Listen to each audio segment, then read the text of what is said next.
Hello friends, स्वागत है आप सभी का आपके अपने यूट्यूब चैनल सिविल ग्रुप पे। आपने अभी तक मेरे चैनल को सब्सक्राइब नहीं किया, सब्सक्राइब करें और बेल आइकन को दबाना ना भूलें फॉर डेली अपडेट्स। लोग बिल्डिंग मटेरियल के ब्रिक एंड ब्रिक मैसनरी से रिलेटेड एमसीक्यू देखेंगे जो एसएससी जेई और आरआरबी जेई में आ चुके हैं और आगे भी आएंगे। तो चलिए शुरू करते हैं आज का हमारा पहला question. The percentage of alumina in a good brick earth lies between.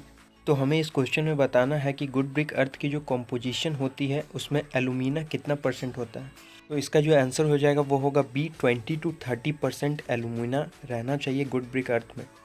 चलिए मैं आपको परसेंटेज ऑफ वेरियस इंग्रेडिएंट्स बता देता हूँ जो गुड ब्रिक अर्थ में प्रेजेंट होता है। इसमें सिलिका 50 से 60% तक होना चाहिए, एलुमिना 20 से 30% तक, लाइम नॉट मोर देन 5% तक, ferric oxide between 5 to 6%, magnesia less than 1% और CO2 SO3 H2O very small percentage मौजूद होता है उसमें। आपको ये सारे परसेंटेज याद होना चाहिए क्योंकि ये बहुत बार पूछा जा चुका है। चलिए अब हम नेक्स्ट क्वेश्चन देखते हैं। For checking the length of brick as per Indian standard how many bricks are to be taken. तो ब्रिक का लेंथ चेक करने के लिए हम लोग कितना ब्रिक लेते हैं as per Indian standard.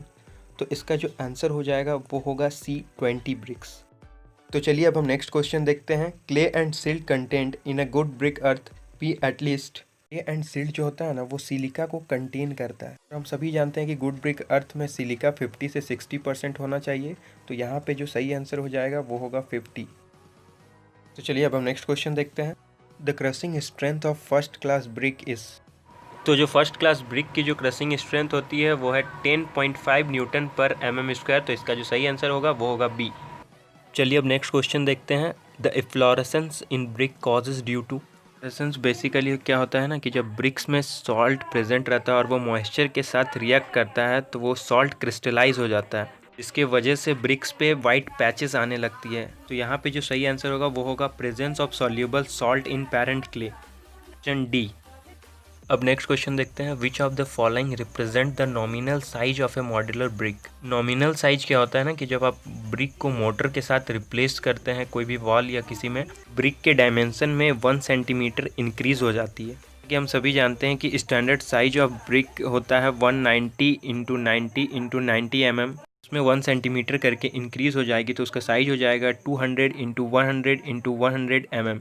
Question number 7 is a pug mill is used for. Number A softening brick earth, number B moulding brick earth, number C tempering brick earth, number D providing brick earth. इसका जो सही answer होगा वो होगा tempering. एक pug mill is used for tempering brick earth. Tempering हम लोग basically इसलिए करते हैं to obtain a homogeneous uniform mass. Number 8 देखते हैं। The shape of the brick gets deformed due to the rain water falling on hot brick, the defect is known as. Option A chuffs, option B bloating, option C nodules, option D lamination. जब bricks गर्म रहती है और उस पर जब पानी गिर जाता है उसमें कुछ डिफेक्ट आ जाती है, उसे हम चप्स कहते हैं। So the correct answer is option A चप्स।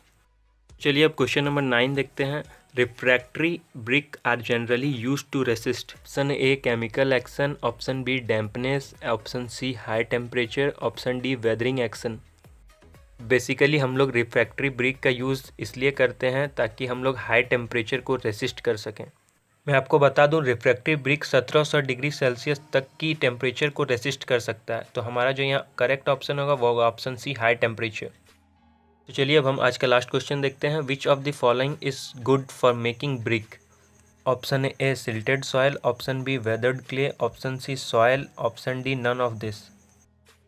तो इसका जो सही आंसर होगा वो होगा B, weathered clay. Weathered clay means clay is expose to atmosphere for softening. Clay को हम लोग एटमॉस्फेयर में छोड़ देते हैं ताकि वो और अच्छे से सॉफ्ट हो सके। उस क्ले को हम लोग कुछ वीक्स या फुल सीजन के लिए एक्सपोज करने के लिए छोड़ देते। आई होप आपको ये सारे क्वेश्चंस क्लियर हो गए। अगर वीडियो अच्छा लगा तो लाइक करें, सब्सक्राइब करें, कमेंट करें।